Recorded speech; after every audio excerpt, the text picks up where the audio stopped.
And lastly, what advice do you have to other artists tapping into that work ethic part, but also advice to your younger self? Maybe advice to younger artists and to your younger self. Be honest to yourself, be true to yourself. And I believe that 100%, but I'm not going to say that because I'm just going to assume that all you artists out there are already true to yourself. With the work ethic thing, that's a huge thing. And it's not just musicians. If you are an artist, it's going to take a lot of work to make a career out of it. It's not like any other thing where you interview for a job and you have a position, you're there. Like, you have to make everything happen for yourself, and you can't fool yourself into thinking that it's just going to fall into your lap. What advice I would definitely give to younger musicians, considering my younger self, when I was younger, I was my own worst, I'm still my own worst enemy, but I was more so when I was younger.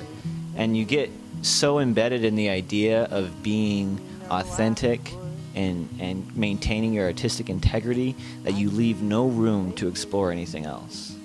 And like I told you, I tried out for America's Got Talent, and I saw this whole like twisted, superficial world that I just did not want to be involved in, and I shut myself out of it. It's not that black and white. There's so much gray area. Back then I didn't want to even do what I'm doing now. I didn't want to play cover songs, but there's a benefit to all of that. My advice is to keep yourself in check. Know when you're actually trying to maintain your artistic integrity, or when you're just being a stubborn child, because that's what I've had a hard time differentiating. But most of the time, it's just my own stubbornness, and that has always been, and will be, and it still is, and will be for a while probably, my biggest obstacle. And a lot of people's biggest obstacle is not knowing when to kind of give in a little bit, and just being a little more adult about it, be a little more professional. You know, that little angsty kid that I was, he's never gonna make it anyway. All right, Mr. Stone, what is next for you?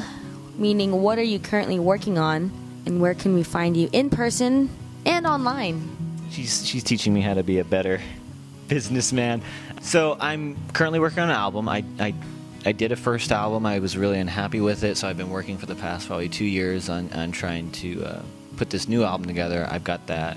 I'm probably going to start recording it next month, so it'll be done within at the latest by the end of the year. You can keep tabs on that. Here, I have a couple things up on YouTube that you can hear that's going to be in my new album.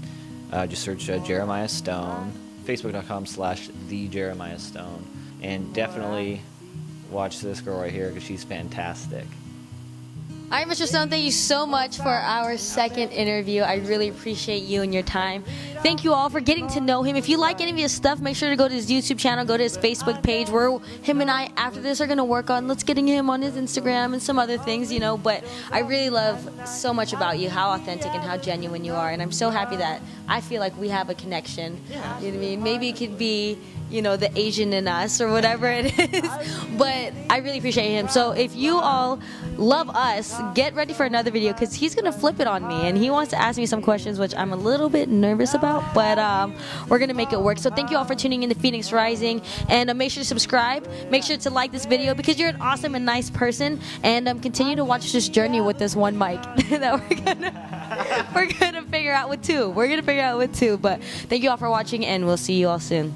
I think we have a conundrum, and I can hardly sleep. I really think it's a problem when we talk so much but hardly ever